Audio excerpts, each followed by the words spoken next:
హరే కృష్ణ అందరికీ.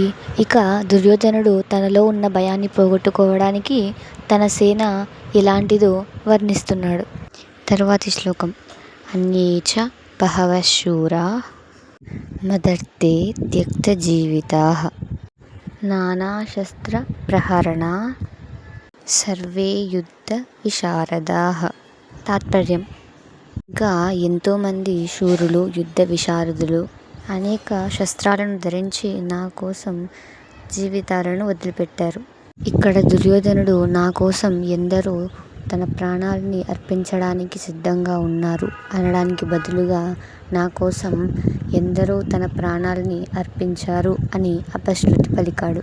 నిజానికి దుర్యోధనుడి సేనలో అతడిపైన ప్రేమ, గౌరవం ఉండి వచ్చిన వారి కంటే ఇంతకాలం వారి ఉప్పు తిన్నందుకు రుణం తీర్చడానికో, పాండవ సేనపై లేదా కృష్ణుడిపై ద్వేషంతో వచ్చిన వారే ఎక్కువగా ఉంటారు. నెక్స్ట్ వీడియోలో కలుద్దాం. Until then, Radhakrishna.